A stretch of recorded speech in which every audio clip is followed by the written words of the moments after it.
Hello everyone, this is Eric, and today I'm doing Aeneid book 2, 212 to 224.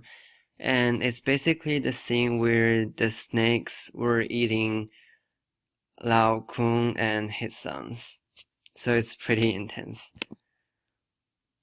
Diffugimus visu exsanguis ille agmine cirto, Lao Kunta petunt, et primum parva duorum corpora natorum serpens amplexus uterque implicat et miseros morsu dispacitor artus. Bloodless, we fled from the sight. They search for Lao Kun in a certain line or formation, and first you can imply they found here small bodies of the two sons. The snake having embraced each other, entangles and feasts on the poor limbs with the bite. So exsanguis here, the literal meaning of it is bloodless or pale, but you can also see it here as ex anguis, which means snake out, and it's kind of like a pun indicating the snake scene. And natorum means birth, but here it means the sons, so the two sons of Lao Kun.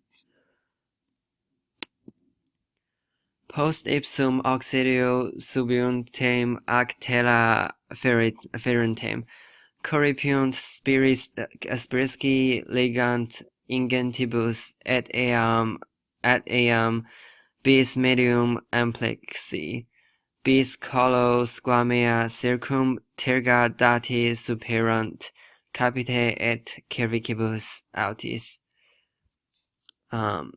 After him himself,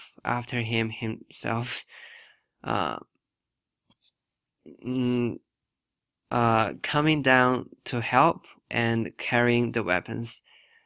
They snatch, you can imply the snakes here, and bind, again you can imply the snakes here, bind with enormous coils, and now having clutched the midsection twice,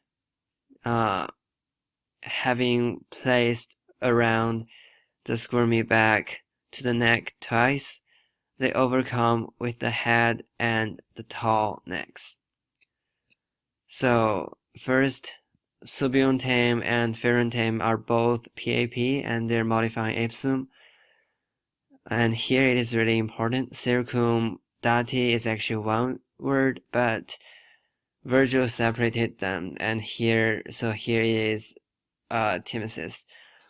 And cervicibus, as you can see, capite is singular ablative and cervicibus is plural ablative.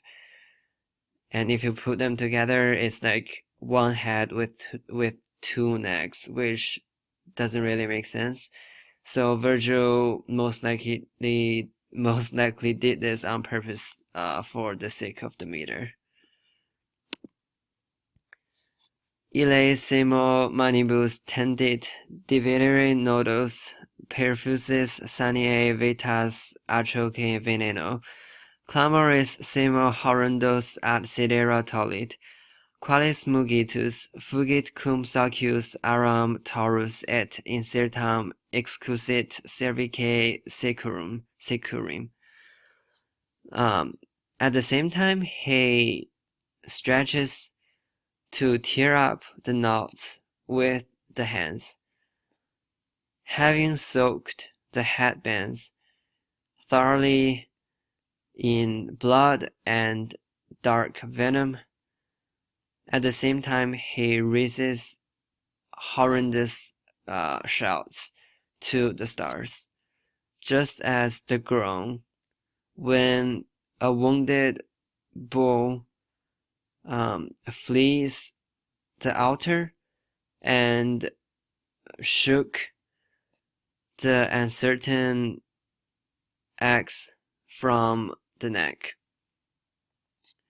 So first, Vetus is just like Roman headband, and you can see here it's this, and clamoris simo horrendus ad sidera tolit is hyperbola, because it's not actually reaching to the stars. It's exaggerated. And so here the bull part is basically Virgil is comparing Laocoon's shouts with the groans when a bull flees an altar while it was being sacrificed, and the axe which was supposed to cut his head off missed slightly, so it wounded him on the neck. And by this, Virgil was trying to illustrate how painful and horrific Laocoon's shouts were. And that's it. Thank you very much. Hopefully it was helpful, and I tried to keep it short.